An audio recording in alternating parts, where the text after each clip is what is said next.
Sa ngalan ng Ama at ng Anak at ng Espiritu Santo. Amen. Ang pagpapala ng ating Panginoong Hesukristo, ang pag-ibig ng Diyos Ama, at ang pakikipagkaisa ng Espiritu Santo, naway sumainiyong lahat. At sumaiyo rin. Mga minamahal kong mga kapatid, marami ang tumiwalag sa mga tagasunod ni Jesus dahil sa hindi nila matanggap ang sinabi niyang ang kaniyang katawan ang magiging pagkain at kaniyang dugo ang magiging inumin. Magkagayunman, nanatiling tapat ang 12 apostol sa kabila na mabigat na pananalita ng Panginoon. Sa pagdiriwang natin ng banal na Eukaristiya, makilala nawa natin si Jesus bilang salitang nagbibigay buhay, upang tayong lahat ay maging marapat gumanap sa banal na pagdiriwang, pagsisihan natin ang ating mga nagawang kasalanan. Tayo pong lahat, inaamin ko sa makapangyarihang Diyos at sa inyo mga kapatid, na lubha akong nagkasala sa isip, sa salita at sa gawa, at sa aking pagkukulang. Kaya isinasamo ko sa mahal na Birheng Maria, sa lahat ng mga anghel at mga banal, at sa inyo mga kapatid, na ako'y ipanalangin sa Panginoong ating Diyos. Kaawaan tayo ng makapangyarihang Diyos, patawarin tayo sa ating mga kasalanan, at patnubayan tayo sa buhay na walang hanggan. Amen. Panginoon, kaawaan mo kami.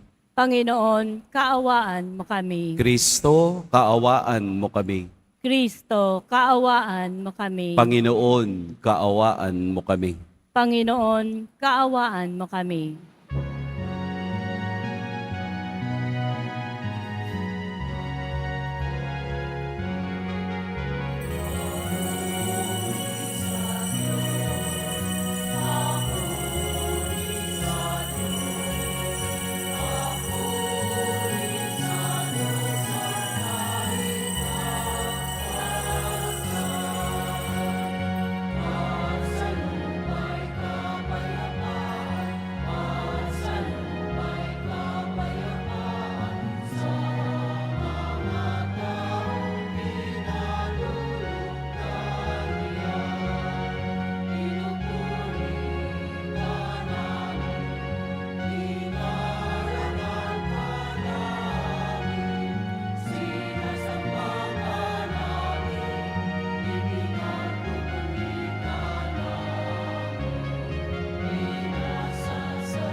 Ikaw na nag-alin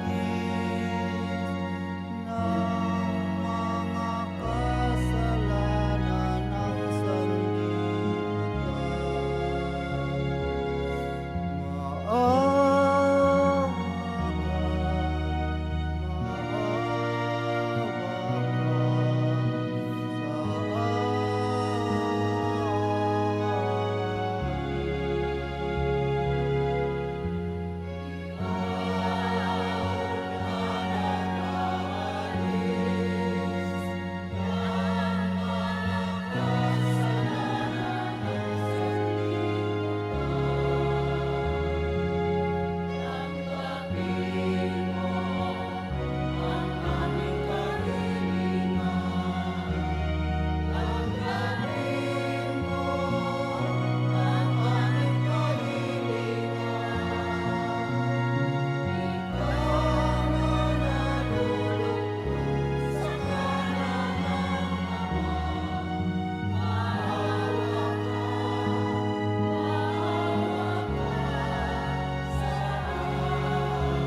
Manalangin tayo. Ama naming makapangyarihan, ginagawa mong kami magkaisa ng kalooban. Ipagkaloob mong ang iyong mga utos ay aming mahalin. Ang iyong mga pangako ay hangarin naming tanggapin. Upang sa anumang pagbabago sa paligid namin, manatiling matatag ang aming loobin sa tunay na kasiyahang matatagpuan sa iyong piling. Sa pamamagitan ni Hesukristo, kasama ng Espiritu Santo, magpa sa walang hanggan.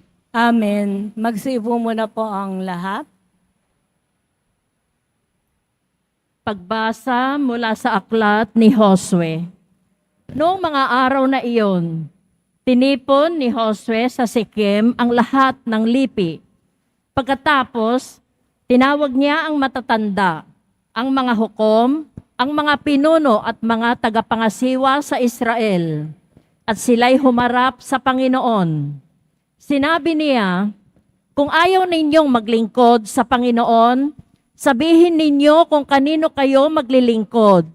Sa Diyos-Diyosang sinamba ng inyong mga ninuno sa Mesopotamia o sa mga Diyos-Diyosan ng mga Amoreo na sinasamba dito sa lupaing inyong tinatahanan. Ngunit ako at ang aking angkan ay sa Panginoon lamang maglilingkod. Sumagot ang bayan, wala kaming balak na talikuran ang Panginoon at maglingkod sa mga Diyos-Diyosan. Ang Panginoon na ating Diyos ang siyang humango sa atin sa pagkaalipin sa Ehipto. Nasaksihan din namin ang mga kababalaghang ginawa niya upang tayo'y maingatan saan man tayo mapadako at mailigtas sa mga kaaway na ating nadaanan. Kaya't kami rin ay sa Panginoon maglilingkod. Siya ang ating Diyos. Ang salita ng Diyos. Salamat sa Diyos. Magsumikap tayong kamtin ang Panginoong butihin. Magsumikap tayong kamtin ang Panginoong butihin. Panginooy aking laging pupurihin. Sa pasasalamat di ako titigil. Aking pupurihin kanyang mga gawa, kayong naaapi, makinig, matuwa. Magsumikap tayong kamtin ang Panginoong butihin. Kinukupkup ng Diyos ang mga matuwid at ang taghoy nila'y kanyang dinirinig. Nililipol niya yaong masasama hanggang sa mapawi sa isip ng madla. Magsumikap tayong kamtin ang Panginoong butihin. Agad dinirinig daing na matuwid, inililigtas sila sa mga panganib. Tumutulong siya sa nasisiphayo, ang walang pag-asay hindi binibigo.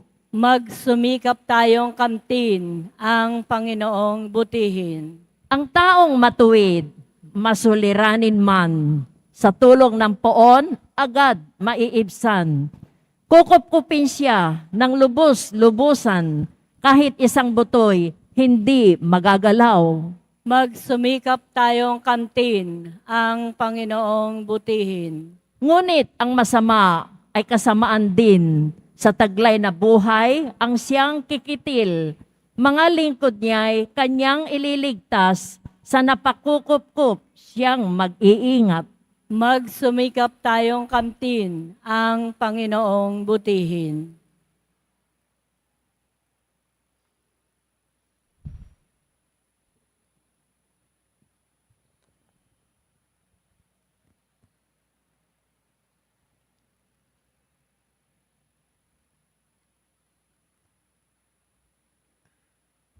Pagbasa mula sa sulat ni Apostol San Pablo sa mga taga-Efeso. Mga kapatid, pasakop kayo sa isa't isa, tanda ng inyong paggalang kay Kristo. Mga babae, pasakop kayo sa inyong asawa, tulad ng pagpapasakop ninyo sa Panginoon. Sapagkat ang lalaki ang ulo ng kanyang asawa, tulad ni Kristo, na siyang ulo ng simbahan, na kanyang katawan at siyang tagapagligtas nito. Kung paanong nasasakop ni Kristo ang simbahan, gayon din naman, ang mga babae dapat pasakop ng lubusan sa kani-kanilang asawa. Mga lalaki, ibigin ninyo ang inyong asawa gaya ng pag-ibig ni Kristo sa simbahan. Inihandog niya ang kanyang buhay para rito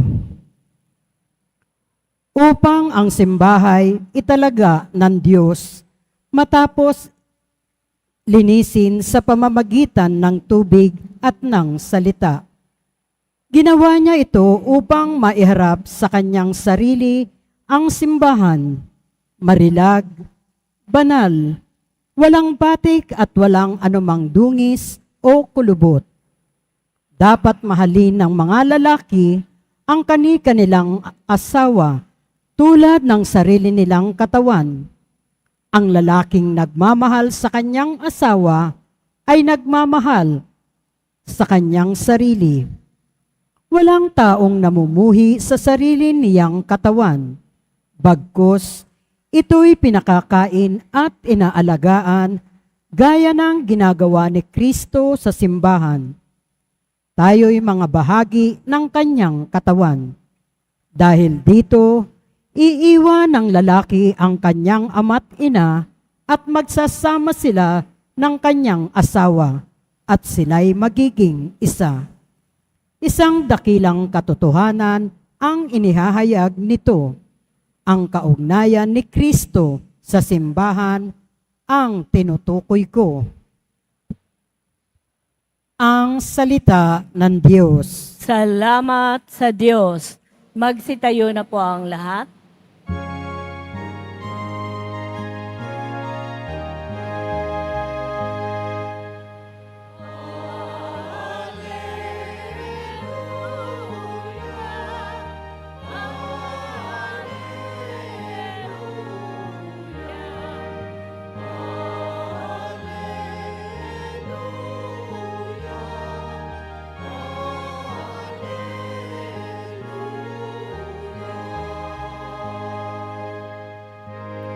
Espiritong bumubuhay,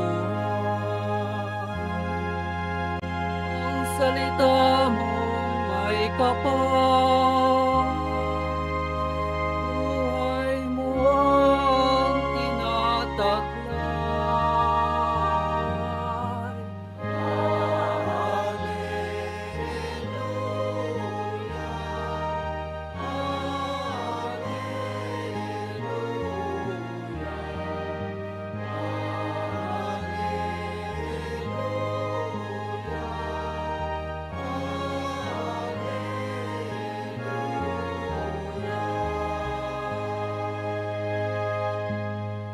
Sumainyo ang Panginoon, At sumaiyo rin. ang mabuting balita ng Panginoon ayon kay San Juan. Papuri sa iyo, Panginoon. Noong panahong iyon, marami sa mga alagad ni Jesus ang nagsabi, "Mabigat na pananalita ito. Sino ang makatatanggap nito?" Alam ni Jesus na nagbubulong-bulungan ang kaniyang mga alagad tungkol dito, kaya't sinabi niya, "Dahil ba rito'y tatalikuran na ninyo ako? Gaano pa kaya kung makita ninyong umaakyat ang anak ng tao sa dati niyang kinaroroonan? Ang Espiritu ang nagbibigay buhay. Hindi ito magagawa ng laman. Ang salitang sinabi ko sa inyo ay espiritu at buhay. Ngunit may ilan sa inyong hindi nananalig sa akin." Sapagkat talastas ni Jesus buhat pa noong una kung sino-sino ang hindi nananalig sa Kanya at kung sino ang magkakanulo sa Kanya. idinugtong pa niya. Iyan ang dahilan kaya ko sinabi sa inyo na walang makalalapit sa akin malibang loobin ito ng Ama. Mula nooy marami sa kaniyang mga alagad ang tumalikod at hindi na sumama sa kaniya. Kaya't tinanong ni Jesus ang 12, "Ibig din ba ninyong umalis?" Sumagot si Pedro, "Panginoon, kanino po kami pupunta? Nasa inyo ang mga salitang nagbibigay ng buhay na walang hanggan. Naniniwala kami at ngayoy natitiyak naming kayo ang banal ng Diyos." Mga kapatid, ang mabuting balita ng Panginoon. Pinupuri ka namin, Panginoong Heso Kristo. Magsiupo muna po tayong lahat. Sa lahat, atin pong purihin at dakilain ang ating Poong Jesus Nazareno. Huwag po kayong makonfuse sa ating ebanghelyo ngayon. Dahil ang ebanghelyo ang huling yugto sa 4 na linggo ng discourse ni Jesus ng tinapay ng buhay. Parang napunta na sa sukdulan na ang mga tao ay kailangang pumili, manatili o umalis. Pero bago natin maunawaan itong ebanghelyo ngayon, magkaroon muna tayo ng konting flashback. Ito ay nag-umpisa ng kaniyang paramihin ang tinapay o multiplication of the bread. Dahil maraming sumusunod sa kaniya at nakinig sa kaniyang mga pangaral, inabot na sila ng hapon doon sa may bundok. Kaya nagtanong siya sa kaniyang mga alagad kung may dala silang pagkain. Pero meron lamang silang 5 tinapay at 2 isda. Pagkatapos ni Jesus na tumingin sa langit at basbasan ang tinapay na ito, napakain ang lahat ng naroroon, 5,000 mga lalaki, hindi kasama ang mga babae at bata. At nagkaroon pa ng sobra na 7 bakol na tinapay. Pagkatapos noon, si Jesus ay lumipat sa kabilang pangpang. Kinabukasan, nang malaman ng mga tao na si Jesus ay nasa kabilang pangpang, sila rin ay sumunod.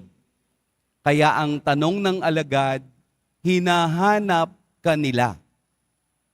Kaya nang kausapin ni Jesus ang mga taong sumusunod sa kaniya, ito ang kaniyang tanong.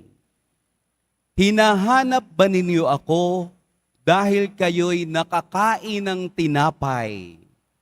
Pero ito ang sinasabi ko sa inyo, nabusog kayo dahil sa tinapay na iyan, pero ako ang tinapay ng buhay. Doon na po pumapasok yung katuruan ni Jesus na siya ang tinapay ng buhay na bumaba mula sa langit. At idinugtong niya, ang sinumang kumakain ng aking laman at umiinom ng aking dugo ay magkakaroon ng buhay na walang hanggan. Ito na po ngayon ang karurukan ng kaniyang pangaral sa mga taong sumusunod sa kaniya. Kaya ang sabi ng ibang alagad, mabigat na pananalita ito, sino ang makatatanggap nito? Bakit po mabigat? Dahil mula sa Henesis hanggang Deuteronomio, ipinagbabawal kumain ng flesh and blood. 9 times inulit ang pagbabawal na ito, kaya kung sino mang kumakain ng laman at dugo ay may kaparosahang kamatayan ayon sa kautusan ni Moses. Kaya nagugulat sila, kaya hindi nila matanggap na sa taong ito, sa Jesus Nazarenong ito, sinasabi niyang, ako ang tinapay ng buhay. Kailangan ninyong kainin ang aking laman at inumin ang aking dugo. Talaga pong mabigat, sapagkat ang salita ni Jesus ay nakakapagpabago sa kaisipan ng tao.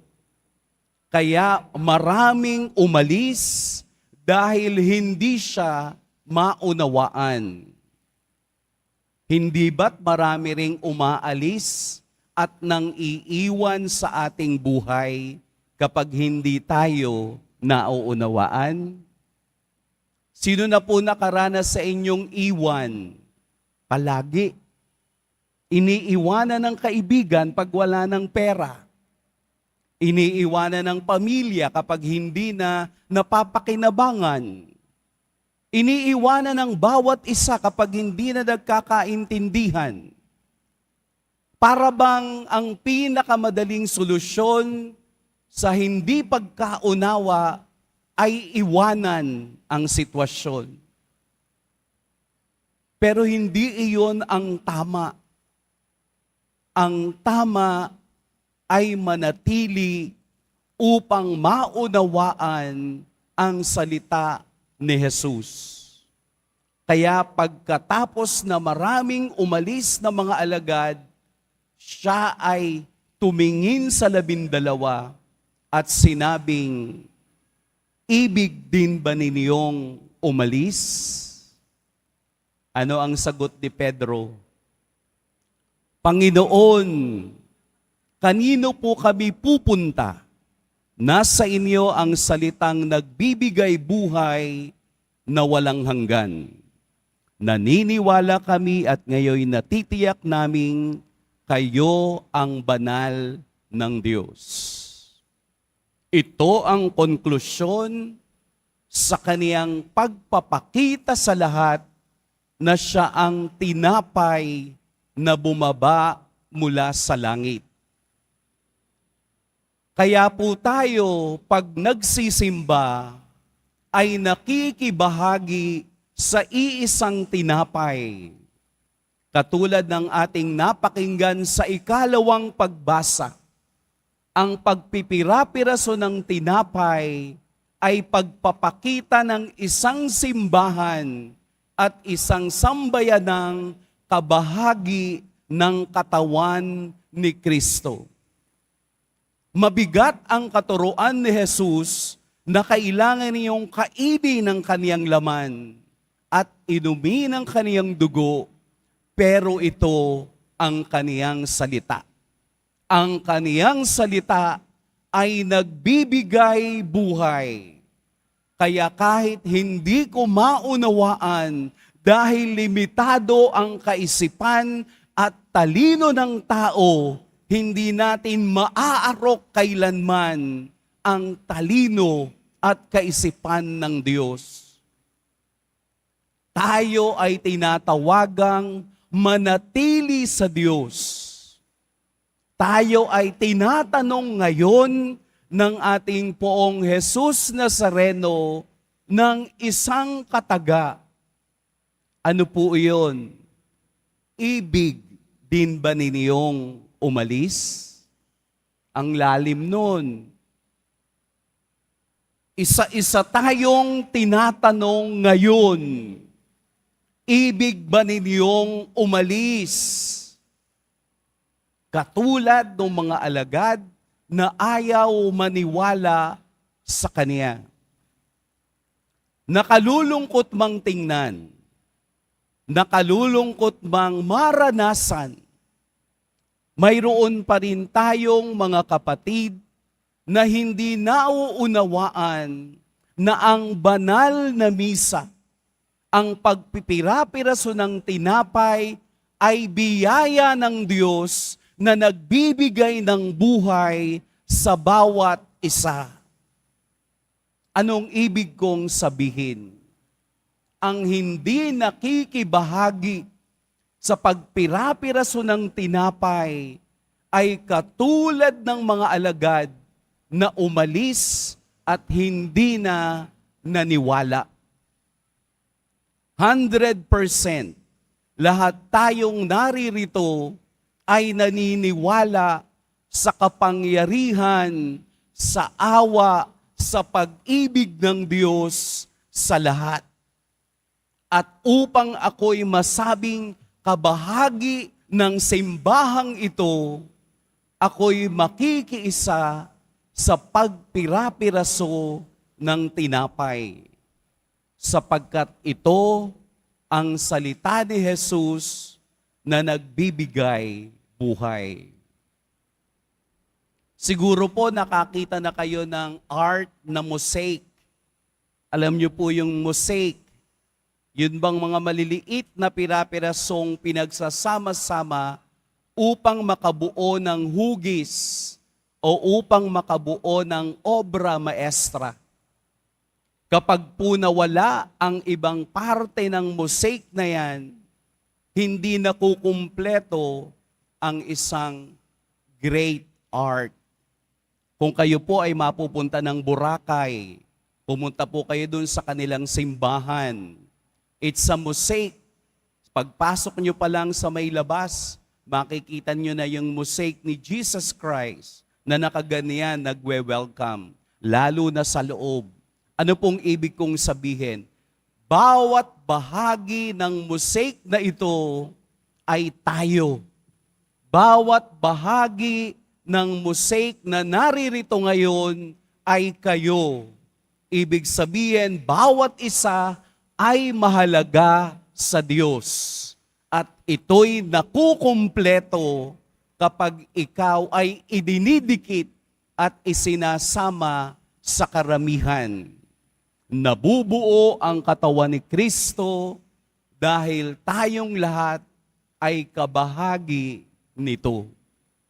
Kaya muli tayong tinatanong ng Diyos ngayon, ibig din ba ninyong umalis? Manatili po tayo sa Diyos at makikita natin ang hiwaga ng kaniyang kapangyarihan. Amen. Pagpalain tayo ng poong may kapal.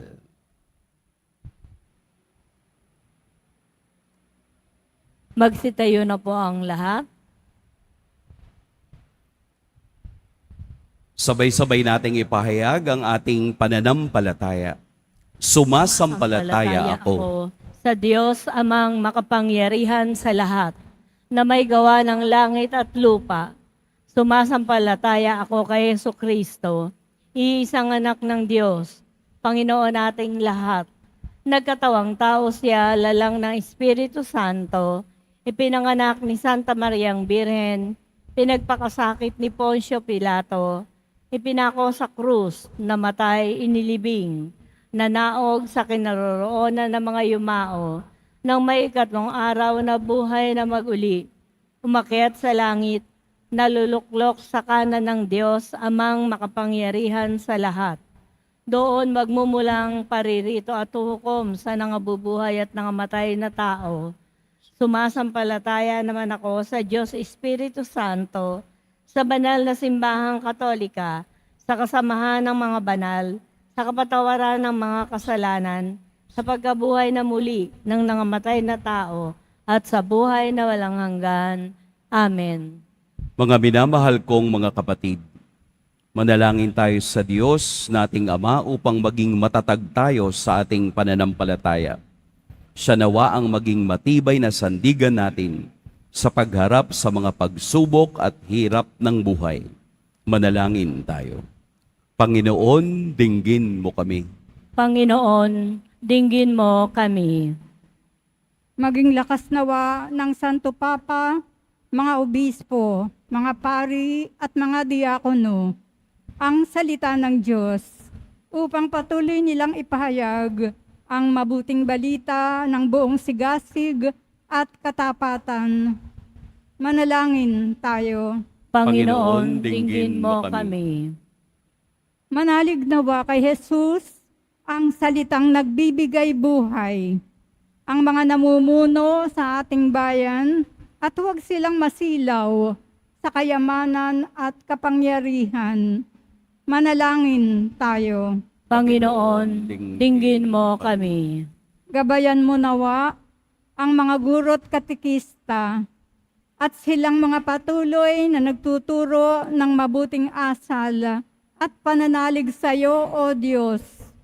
Bigyan mo sila ng lakas ng loob upang masalamin din nila ang bawat mabuting kanilang itinuturo't ibinabahagi. Manalangin tayo. Panginoon, dinggin mo kami. Huwag nawang panghinaan ng loob ang mga pamilyang may alitan at nagkawatak-watak at matuto silang magsakripisyo at magpakumbaba upang maibalik nila ang magandang ugnayan sa isa't isa. Manalangin tayo. Panginoon, dinggin mo kami.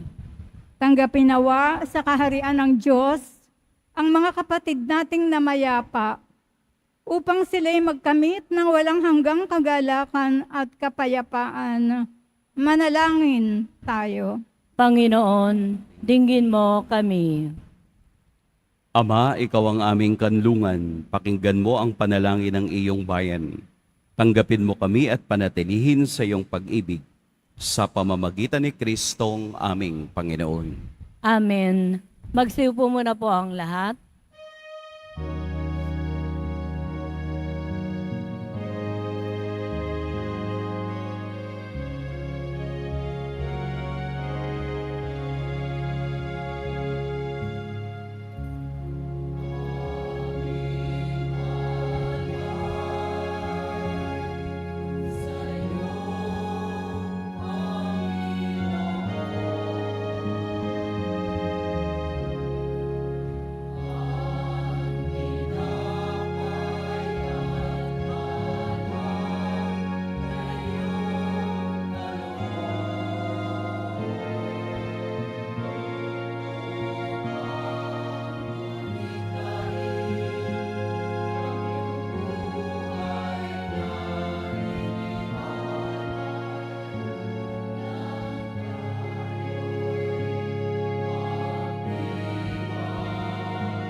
Magsitayo na po ang lahat. Madalangin kayo mga kapatid upang ang paghahain natin ay kalugdan ng Diyos amang makapangyarihan. Tanggapin nawa ng Panginoon itong paghahain sa iyong mga kamay, sa kapurihan niya at karangalan sa ating kapakinabangan at sa buong sambayanan niyang banal. Ama naming lumikha, pinagkamit mo kami ng iyong pagkupkop, pakundangan sa isang pangmalagiang paghahandog. Kaya't sa iyong sambayanan ay iyong ipagkaloob ang pagkakaisa at kapayapaang nagbubuklod bunga ng aming mga alay na iyong ikinalulugod. Sa pamamagitan ni Jesucristo, kasama ng Espiritu Santo, magpa sa walang hanggan. Amen. Sumainyo ang Panginoon. At sumaiyo rin. Itaas sa Diyos ang inyong puso at diwa. Itinaas na namin sa Panginoon. Pasalamatan natin ang Panginoong ating Diyos. Marapat na siya ay pasalamatan. Ama naming makapangyarihan, tunay ngang marapat na ikaw ay aming pasalamatan. Sa pamamagitan ni Jesucristo na aming Panginoon, lubhang nabagbag ang kaniyang loob sa pagkakamali ng tao sa sansinukob. Kaya't minabuti niyang siya'y ipanganak ng birheng bukod mong pinagpala sa babaeng lahat. Sa labi ng imbing kamatayan, kami ay inagaw ng namatay mong anak. Sa pagkabuhay niya, kami kaniyang binuhay upang kaugnayan namin sa iyo'y huwag magwakas. Kaya kaysa na mga anghel na nagsisiawit ng papuri sa iyo, nang walang humpay sa kalangitan, kami nagbubunyi sa iyong kadakilaan.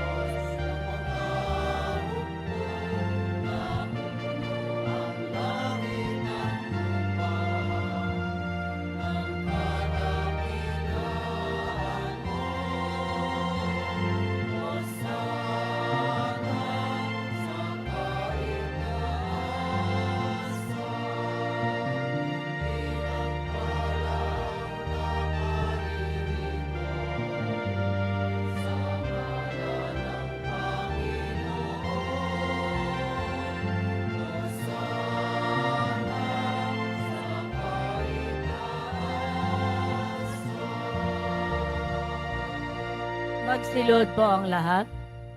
Ama naming banal, ikaw ang bukal ng tanang kabanalan. Kaya't sa pamamagitan ng iyong Espiritu, gawin mong banal ang kaloob na ito upang para sa amin maging katawan at dugo ng aming Panginoong Heso Kristo. Bago niya pinagtiis ang kusang loob na maging handog, hinawakan niya ang tinapay, pinasalamatan kaniya, pinaghati-hati niya iyon, iniabot sa kaniyang mga alagad at sinabi, tanggapin ninyong lahat ito at kanin. Ito ang aking katawan na ihahandog para sa inyo.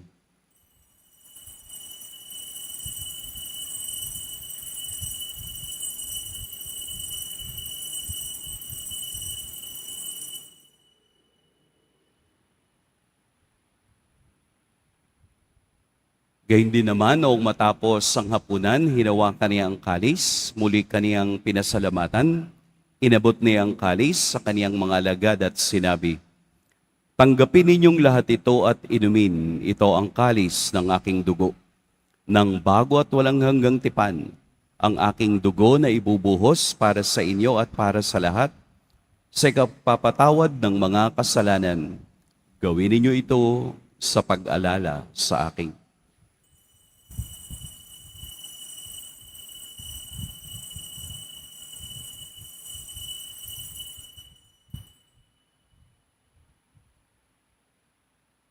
Magsitayo na po ang lahat. Ipagbunyi natin ang misteryo ng pananampalataya. Si Kristo'y namatay, si Kristo'y nabuhay, si Kristo'y babalik sa wakas ng panahon. Ama, ginagawa namin ngayon ang pag-alala sa pagkamatay at muling pagkabuhay ng iyong anak. Kaya't iniaalay namin sa iyo ang tinapay na nagbibigay buhay at ang kalis na nagkakaloob ng kaligtasan. Kami nagpapasalamat dahil kami iyong minarapat na tumayo sa harap mo para maglingkod sa iyo. Isinasamo namin kaming magsasalo-salo sa katawan at dugo ni Kristo ay mabuklod sa pagkakaisa sa pamamagitan ng Espiritu Santo. Ama, lingapin mo ang iyong simbahang laganap sa buong daigdig. Puspusin mo kami sa pag-ibig kay isa ni Francisco na aming Papa at ni Jose na aming Obispo at ng Tanang Kaparian. Alalahanin mo rin ang mga kapatid naming nahimlay nang may pag-asang sila'y muling mabubuhay, gayon din ang lahat ng mga pumanaw.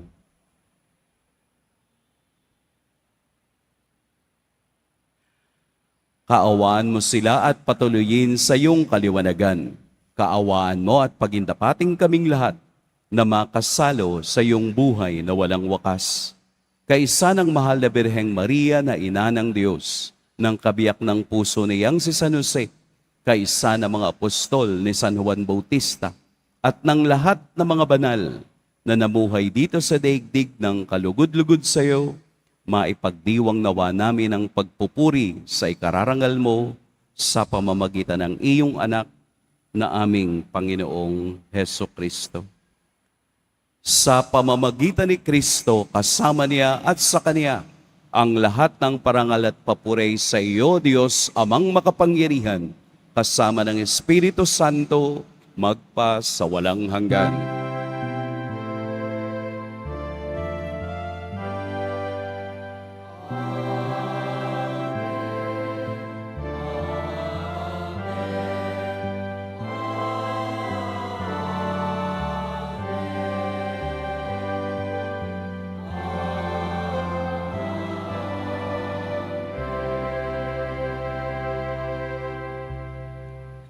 Sa tagubili ng nakagagaling na utos at sa turo ni Jesus na Panginoon natin at Diyos, awitin natin ng lakas loob.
Hinihiling namin kami iadya sa lahat ng masama.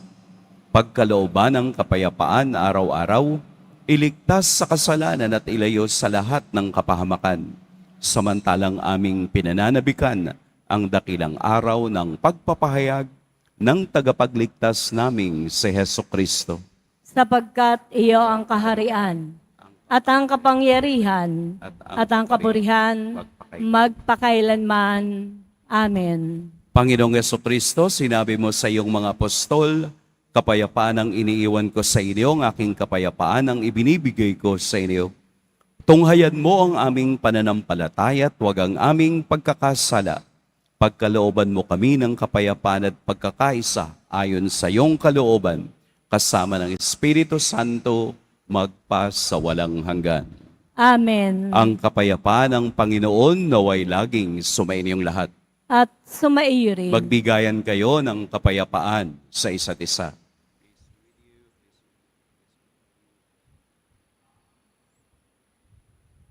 Kordero ng Diyos na nag-aalis ng mga kasalanan ng sanlibutan, maawa ka sa amin. Kordero ng Diyos na nag-aalis ng mga kasalanan ng sanlibutan, maawa ka sa amin. Kordero ng Diyos na nag-aalis ng mga kasalanan ng sanlibutan, ipagkaloob mo sa amin ang kapayapaan. Magsilud po ang lahat. Narito si Jesus ang tinapay na nagbibigay buhay. Ito ang kordero ng Diyos. Ito ang nag-aalis ng mga kasalanan ng sanlibutan. Mapapalad ang inaaniyayahan sa kaniyang piging. Panginoon, hindi ako karapat-dapat na magpatuloy sa iyo, ngunit sa isang salita mo lamang ay gagaling na ako.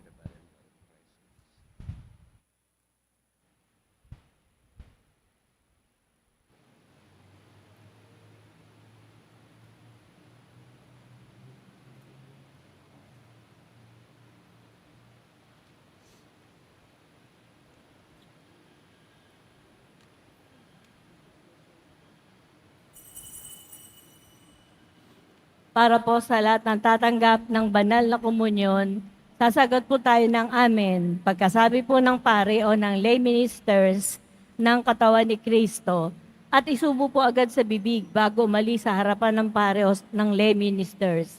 Sumunod po tayo at maraming salamat po.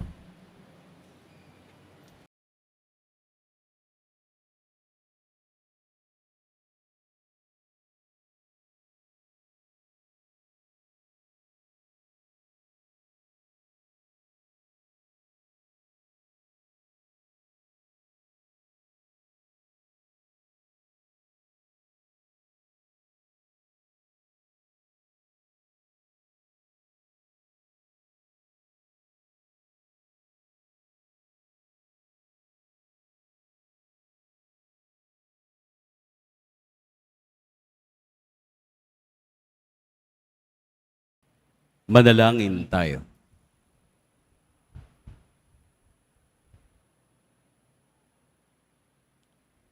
Ama naming mapagmahal, lubusin mo sa amin ang kagalingang bigay ng iyong pag-ibig na ngayoy ipinagdiriwang at kami naway magkaroon ng ganap na kaunlaran upang sa lahat ng aming pinagkakaabalahan, ikaw ay aming mabigyang kasiyahan.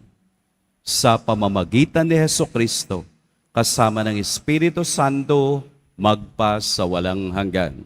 Amen. Sumainyo ang Panginoon. At sumaiyo rin. Imuko kayo para sa pagbabasbas. Mahal na poong Jesus Nazareno, inihayag mo sa pamamagitan ng krus ang walang maliw na pag-ibig ng Diyos sa sangkatauhan. Pakinggan mo po ang kahilingan ng iyong angkan na nagsusumamo sa iyo. Makamtan nawa nila ang iyong katugunan at tanggapin ang kasagutan na may utang na loob na tinatanaw. Basbasan din po ninyo ang mga daladala nilang mga imahen at dasalan. Sa pamamagitan ng bendisyon na ito, naway maalala nila ang pangako nila noon sa biniyag, na ikaw ang kanilang iibigin at paglilingkuran bilang Panginoon magpa sa walang hanggan. Amen. At pagpalain kayo ng makapangyarihan at mapagmahal na Diyos, ang Ama at Anak at Espiritu Santo. Amen. Tapos na ang ating pagdiriwang, humayo kayong taglayang kapayapaan ng poong Jesus Nazareno. Salamat sa Diyos.